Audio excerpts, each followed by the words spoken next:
தென்னாடுடைய சிவனையை போற்றி எந்நாட்டவருக்கும் இறைவா போற்றி அனைவருக்கும் வணக்கம். நாம் இன்னைக்கு 2025ஆம் ஆண்டு மே மாதம் 14ஆம் தேதி மாறக்கூடிய குரு பெயர்ச்சியினுடைய பலன்களை பற்றி தான் பார்க்க போகிறோம்.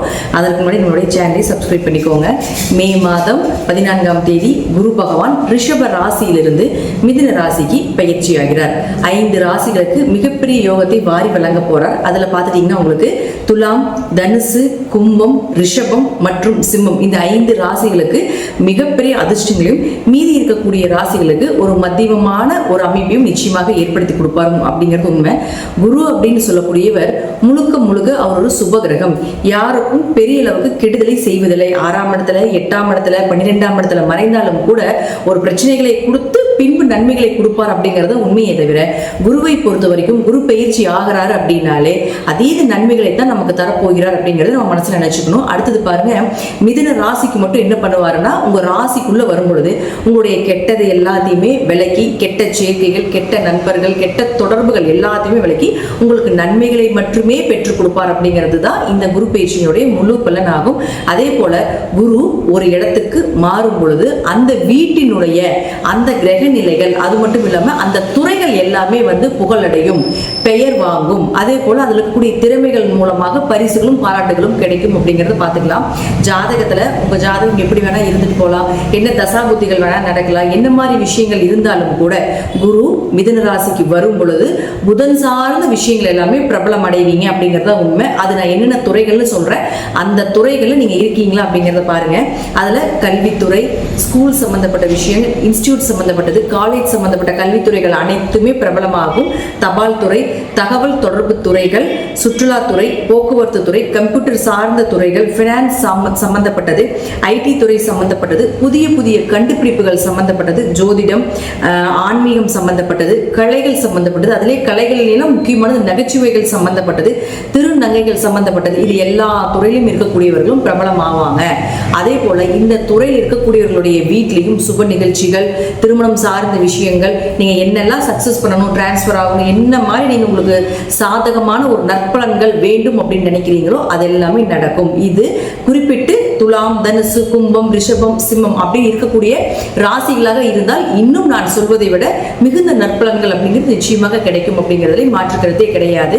அடுத்தது இது சார்ந்த துறைகள் மட்டும் இல்லாம இந்த ராசியில் இருக்கக்கூடிய உங்க ஜாதகத்தை எடுத்து பார்த்தீங்கன்னாலே தெரியும். உங்க ராசியில நான் சொன்ன 5 கட்டத்திற்குள்ள எந்த கிரகங்கள் இருந்தாலும் அந்த கிரகங்களுக்கு உண்டான வளர்ச்சியும் நிச்சயமாக கிடைக்கும். அது நான் என்னென்ன அப்படிங்கறத நான் சொல்ல போறேன்.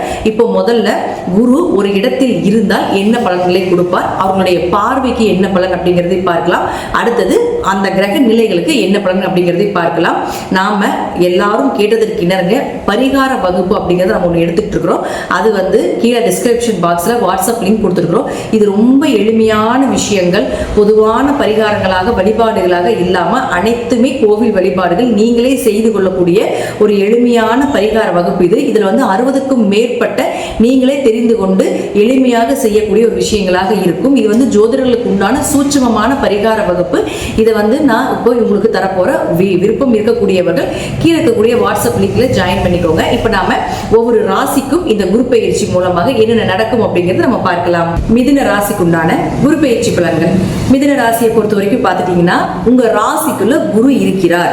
எப்பொழுதுமே முழு சுபகிரகமான குரு பகவான் ராசிக்குள்ள வரும் பொழுது நம்முடைய கெட்ட விஷயங்களை, கெட்ட தொடர்புகளை, கெட்ட நபர்களுடைய எல்லா கான்டாக்டும் உங்களுக்கு விலகி விடும். ஏன்னா குரு அப்படின்னு சொல்லக்கூடியவர் தெய்வத்தன்மை கொண்டவர், நல்ல விஷயங்களை மட்டுமே நமக்கு கொடுக்கக்கூடியவர், யோகத்தை கொடுக்கக்கூடியவர், பணவரவு, நகை இதெல்லாமே குருதான். அப்ப இதெல்லாமே உங்களுக்கு தேடி வரும். உங்களுக்கு தெரியாம யாராவது துரோகம் பண்ணிட்டு இருக்காங்க, அவங்கள உங்களால கண்டுபிடிக்க முடியல அப்படின்னாலும் கூட இந்த மிதுன ராசிக்காரர்களுக்கு எல்லாமே பாத்தீங்கன்னா இப்ப குரு உள்ள என்ட்ரி ஆன உடனே அது எல்லாமே தானா விலகிரும்.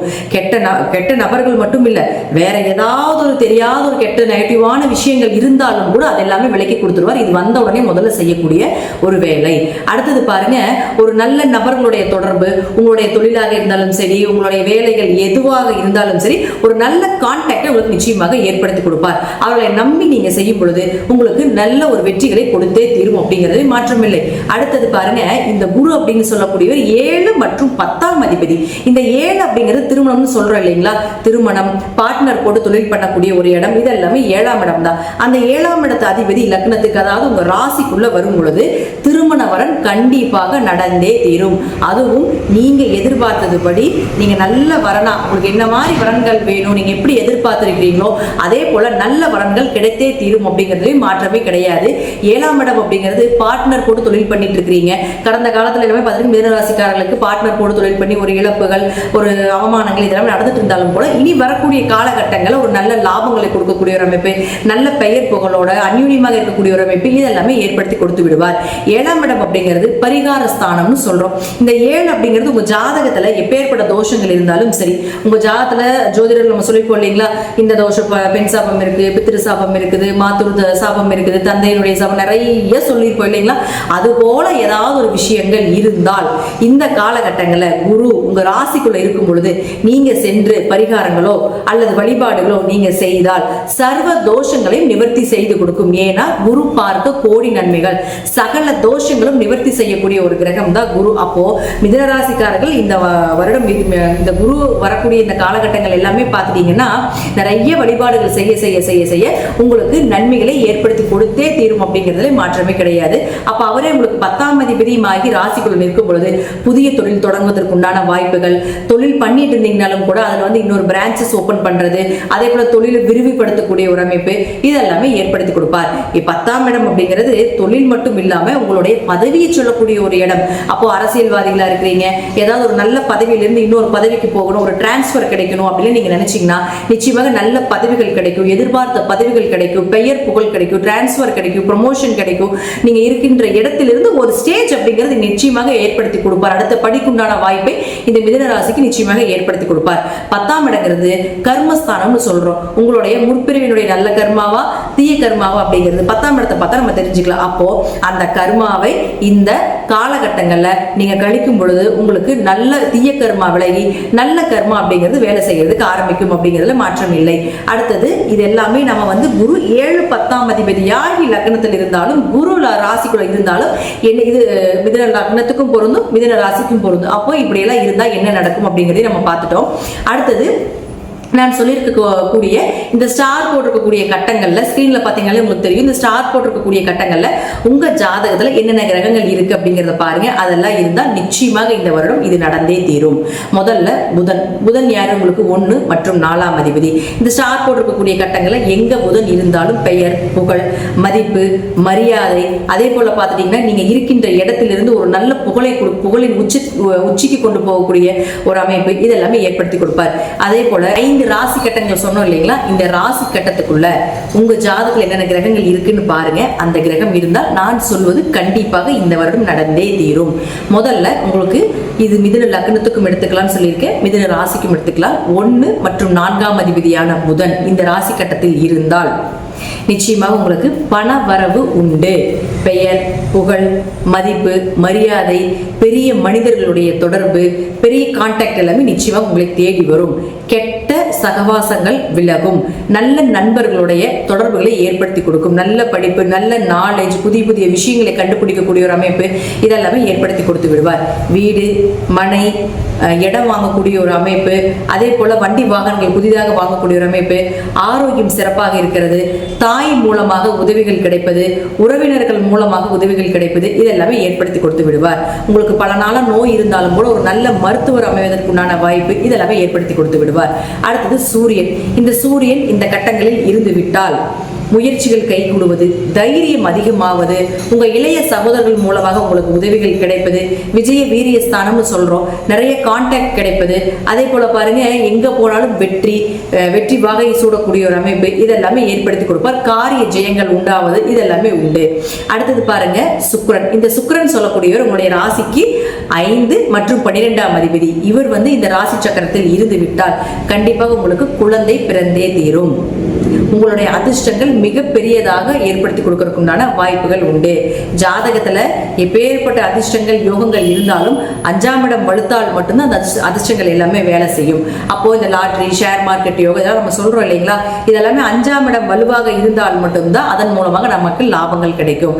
அப்போ இந்த சுக்கிரன் இந்த குருவினுடைய பார்வையில் வரக்கூடிய காலகட்டங்கள்ல நிச்சயமாக வீட்டுல குழந்தை மழலை செல்வங்கள் ஏற்படுவது, குழந்தையே இல்லாமல் இருந்தீங்கனாலும் கூட நிச்சயமாக குழந்தை பிறப்பதற்குண்டான வாய்ப்பு வாய்ப்புகள், குலதெய்வத்துடைய அருள் கிடைப்பது, குலதெய்வமே தெரியல அப்படின்னு நீங்க நினைச்சிட்டு இருந்தீங்கன்னா கூட குலதெய்வம் கண்டுபிடிப்பதற்குண்டான வாய்ப்பு இதெல்லாமே ஏற்படுத்தி கொடுத்து விடுவார். அடுத்தது பாருங்க, உங்களுக்கு அவரே 12ஆம் அதிபதியும் ஆகிறதுனால பயணங்கள் மூலமாக லாபங்கள் கிடைப்பது, பயணங்கள் மூலமாக வெற்றிகள் கிடைப்பது, கணவன் மனைவிக்குள்ள அந்யூன்யமாக வாழ்வது, தொலை தூர தொடர்புகள், இம்போர்ட் எக்ஸ்போர்ட் பிசினஸ் பண்ணக்கூடிய ஒரு அமைப்பு, தீர்த்த யாத்திரை, குடும்பத்தோடு சென்று வரக்கூடிய ஒரு அமைப்பு, குடும்ப ஒற்றுமை, இதெல்லாமே சிறப்பாக இருக்கும். அடுத்தது செவ்வாய். இந்த செவ்வாய் யாருன்னு பாத்தீங்கன்னா உங்களுடைய ராசிக்கு 6 மற்றும் 11ஆம் அதிபதி. இந்த 5 ராசி சக்கரத்தில் எங்க இருந்து கொண்டாலும் உங்களுக்கு கடன் அப்படிங்கிறது விலகுவதற்குண்டான வாய்ப்பு, கடன் அடைக்கிறதுக்கு உண்டான வாய்ப்பு, எப்பேற்பட்ட கடனாக இருந்தாலும் ஒன் ஆஃப் த பகுதி நிச்சயமாக அடைத்தே தீரணும் அப்படிங்கிறது இந்த குரு பயிற்சி மூலமாக நடந்தே தீரும். அடுத்தது பாருங்க, நோய் விலகுவதற்குண்டான வாய்ப்பு, நல்ல மருத்துவர் கிடைப்பதற்குண்டான வாய்ப்பு. 6ஆம் இடம் அப்படிங்கிறது அரசு வேலை, அதே போல அரசு சம்பந்தப்பட்ட எக்ஸாம் எல்லாமே போட்டித் தேர்வுகள் நம்ம சொல்றோம் இல்லைங்களா, இதெல்லாம் 6ஆம் இடம் தான். அப்ப அதில் வெற்றி பெறுவது, நல்ல மார்க் கிடைப்பது, நல்ல வேலை வாய்ப்புகள், ஒரு வேலையிலிருந்து இன்னொரு வேலை மாற்றங்கள் நடப்பதற்குண்டான வாய்ப்பு, இதெல்லாமே ஏற்படுத்தி கொடுத்து விடுவார். அது மட்டும் இல்லாம 6ஆம் இடம் அப்படிங்கிறது பார்த்துட்டீங்கன்னா உங்களுடைய எதிரிகளை சொல்லக்கூடிய இடம். அப்ப எப்பேற்பட்ட எதிரியாக இருந்தாலும் நீங்க ஜெயிச்சு வந்துருவீங்க. அடுத்து அவரே 11ஆம் அதிபதியும் ஆகிறார். இந்த 11ஆம் அதிபதி அப்படின்னு சொல்லக்கூடிய செவ்வாய் இந்த இடத்தில் இருந்து விட்டால் அதீத லாபங்கள், எதிர்பார்த்ததை விட மிகப்பெரிய லாபங்கள் கிடைப்பதற்குண்டான வாய்ப்புகள். அதே போல பார்த்துட்டீங்கன்னா உங்களுடைய ஆசைகள் எல்லாமே நிறைவேற்ற வேண்டிய ஒரு சூழ்நிலைகள், ரொம்ப குடும்ப தேவைகள், குடும்பத்துக்காக இது வாங்கணும்னு நினைக்கிறீங்க, கிடைக்கவே மாட்டேங்குது, அது வாங்கறதுக்குண்டான ஒரு சூழ்நிலைகளே இல்லை அப்படின்னாலும் கூட இந்த காலகட்டங்கள் குடும்ப தேவைகளை பூர்த்தி செய்வதற்குண்டான வாய்ப்புகள் இதெல்லாமே ஏற்படுத்தி கொடுப்பார். 11ஆம் இடம் அப்படிங்கிறது அபிலாசைகள்னு சொல்லுவோம். நிறைவேறாத ஆசைகள், பெரிய பெரிய ஆசைகள் எல்லாமே நீங்க நினைத்ததை போல நடந்தே தீரும், அல்லது அதை விட பல மடங்காக கிடைக்கும் அப்படிங்கிறதுல மாற்றம் இல்லை. அடுத்தது சனி பகவான். இந்த சனி பகவானை பொறுத்த வரைக்கும் பார்த்துட்டீங்கன்னா உங்களுடைய ராசிக்கு 8 மற்றும் 9ஆம் அதிபதி. அவர் இந்த ராசி சக்கரத்தில் இருந்து விட்டால், ஸ்டார்ட் போட்டிருக்கக்கூடிய ராசி கட்டங்களில் இருந்து விட்டால் கண்டங்கள் விலகும், ஆயுள் சார்ந்த விஷயங்கள் கொஞ்சம் அதிகரிக்கும். அதே போல திடீர் வருமானங்கள், திடீர் பணவரவு, திடீர் அதிர்ஷ்டங்கள், இதெல்லாமே 8ஆம் இடம் தான். உயிர் சொத்து இதெல்லாமே 8ஆம் இடம் தான். அப்போ இதெல்லாமே கிடைப்பதற்குண்டான வாய்ப்பை ஏற்படுத்தி கொடுப்பார். அவரே உங்களுக்கு 9ஆம் அதிபதி ஆகிறதுனால அப்பாவினுடைய ஆரோக்கியம் சிறப்பாக இருப்பது, அப்பா மூலமாக உதவிகள் கிடைப்பது. 9ஆம் இடங்கிறது பூர்வீகம், பூர்வீகம் சார்ந்த சொத்துக்கள் சொல்றோம். அப்போ பூர்வீக சொத்துக்கள் கிடைப்பது. இந்த டைம்ல நீங்க பூர்வீகம் சார்ந்த விஷயத்தை பத்தி நீங்க பேசினீங்கன்னா உங்க அப்பா அது உங்களுக்கு சாதகமாக ஏற்படுத்தி கொடுப்பார். அதே போல பாருங்க, 9ஆம் இடங்கிறது உயர்கல்வி சார்ந்த விஷயத்தை சொல்றது. அப்போ உயர்கல்வி படிப்பதற்குண்டான வாய்ப்புகள், படிப்பை பாதியில் விட்டுட்டீங்கனாலும் கூட அதை கண்டினியூ பண்றதுக்குண்டான வாய்ப்பையும் ஏற்படுத்தி கொடுப்பார். 9ஆம் இடங்கிறது நல்ல குரு அமைவதுன்னு சொல்றோம். அப்ப நல்ல குரு அமைவதற்குண்டான வாய்ப்புகள் இதெல்லாமே ஏற்படுத்தி கொடுத்து விடுவார். அடுத்தது பாருங்க, உங்களுடைய ஜாதகத்துல 9ஆம் இடம் அப்படிங்கிறது கோவில் கட்டுமான பணி, கோவில் கட்டுவதற்கு உதவி செய்வது, ட்ரஸ்ட் மூலம் ட்ரஸ்ட் ஓபன் பண்றது, ட்ரஸ்ட் மூலமாக வருமானம் வருவது, இது எல்லாமே இந்த 9, 10 தொடர்பு ஏற்படுத்தி கொடுக்கும். அப்போ குரு அந்த சனியை பார்க்கக்கூடிய காலகட்டங்கள், 9ஆம் இடத்த அதிபதி யார் அப்படின்னு பார்த்துட்டீங்கன்னா உங்களுக்கு சனி பகவான், 10ஆம் இடம் யாரு, குரு பகவான். அப்போ குரு சனியை பார்க்கக்கூடிய காலகட்டங்கள் ட்ரஸ்ட் மூலமாக உங்களுக்கு பணம் கிடைப்பதற்குண்டான வாய்ப்புகள், தர்ம கர்மாதிபதி யோகம் வேலை செய்து ஆண் வாரிசு பிறப்பது, பெயர் புகழ் கிடைப்பது, இதெல்லாமே நிச்சயமாக ஏற்படுத்தி கொடுப்பார். மிதுன ராசிக்கு ராகு கேதுக்கள். இந்த ராகுவை குரு பார்க்கக்கூடிய காலகட்டங்கள் பெரிய பணம் கிடைக்கும். குரு ராகு அப்படின்னாலே பெரிய பணம், பெரிய கான்டாக்ட்ல கொடுக்கறது தான். அப்ப பெரிய பணம் கிடைப்பது, திடீர் வருமானங்கள், திடீர் அதிர்ஷ்டங்கள், பல்க் அமௌண்ட் எல்லாம் இந்த குரு ராகு பார்க்கக்கூடிய காலகட்டங்கள். அப்ப இதெல்லாமே கிடைக்கும். கேதுவை பார்க்கக்கூடிய காலகட்டங்கள் ஆன்மீகம், ஆன்மீக உணர்வுகள், ஆன்மீக சிந்தனைகள், தெய்வம் உங்ககிட்ட பேசக்கூடிய ஒரு அமைப்பு, குழந்தைகள் மூலமாக, கனவுகள் மூலமாக உங்களுக்கு இறைவன் வழிவிடுவது, இறைவன் உங்களுக்கு இந்த பிரபஞ்ச சக்திகள் மூலமாக உங்களுக்கு இறைவனே உங்களுக்கு அருள் கொடுக்கக்கூடிய ஒரு அமைப்பு எல்லாமே இந்த குரு கேதுவை பார்க்கக்கூடிய காலகட்டங்கள் இருக்கும் அப்படிங்கிறது மாற்றமில்லை. ராகு கேதுக்களை குரு பார்க்கக்கூடிய காலகட்டங்கள்ல நீங்க செய்து வழிபாடுகள் செய்தீங்கன்னா உங்க ஜாதகத்துல ராகு கேது தோஷம் இருக்கு, சர்ப்ப தோஷம் இருக்குது, நாக தோஷம் இருக்குது, எந்த தோஷங்கள் இருந்தாலும் இந்த குரு நிவர்த்தி செய்து கொடுப்பார். குரு பார்க்க கோடி நன்மைகள். குரு சர்வ தோஷங்களும் நிவர்த்தி செய்யக்கூடிய ஒரு மிகப்பெரிய சுப கிரகமாக இருக்கிறதுனால சர்வ தோஷங்களும் உங்களுக்கு நிச்சயமாக நிவர்த்தியை ஏற்படுத்தி கொடுப்பார் அப்படிங்கிறதுல மாற்றம் இல்லை. அரசியல் துறையில் இருக்கக்கூடியவங்க, சினிமா துறை, கலைகள் துறையில் இருக்கக்கூடியவர்களுக்கு எல்லாமே பெயர் புகழ் பதவி இதெல்லாமே நிச்சயமா வந்தே தீரும். மாணவர்கள் இத்தனை நாள் மந்தமாக இருந்தாலும் கூட நல்ல மார்க் ஸ்கோர் பண்ணக்கூடிய ஒரு அமைப்பு, விளையாட்டு துறையில் இருக்கக்கூடியவர்களுக்கு இவங்களுக்கு எல்லாத்துக்குமே பார்த்தீங்கன்னா நல்ல ஒரு மார்க் ஸ்கோர் பண்ணி ஒரு நல்ல அவார்டு கிடைப்பது, அடுத்த படிப்புண்டான ஒரு ஸ்டேஜுக்கு போகக்கூடிய அமைப்பு இதெல்லாமே ஏற்படுத்தி கொடுப்பார். விவசாயிகளுக்கு பார்த்தீங்கன்னா நல்ல விளைச்சல் கிடைப்பது, நல்ல ஒரு அமைப்பு, அதாவது நீங்க இப்போ போட்டிருக்கிற விளைச்சலோட நல்ல நல்ல விளைச்சல் மூலமாக உங்களுக்கு பண வரவு லாபங்கள் ஏற்படுத்தி கொடுக்கக்கூடிய அமைப்பையும் இந்த குரு உங்களுக்கு நிச்சயமாக ஏற்படுத்தி கொடுப்பார் அப்படிங்கிறதுல மாற்றம் கிடையாது. மிதுன ராசியை பொறுத்த வரைக்கும் இந்த வருடம் நீங்க வழிபட வேண்டிய ஒரே தெய்வம் பார்த்துட்டீங்கன்னா முருகனை வழிபாடு செய்யும் பொழுது அதீத லாபங்களையும் அதே போல உங்களுடைய எண்ணங்கள் எல்லாமே உங்களுக்கு சிறப்பாக இருக்கக்கூடிய அமைப்பையும் இந்த முருகனுடைய வழிபாடு உங்களுக்கு ஏற்படுத்தி கொடுக்கும் அப்படிங்கிறதுல மாற்றம் இல்லை. தசாபுத்திப்படி நான் சொல்லக்கூடிய கருத்துக்கள் சிறிது மாறுபடலாம். நன்றி. மீண்டும் ஒரு நல்ல பதிவில் சந்திக்கலாம். திருச்சிற்றம்பலம், தில்லையம்பலம், ஸ்ரீ நரசிம்ம திருவிகளே சரணம்.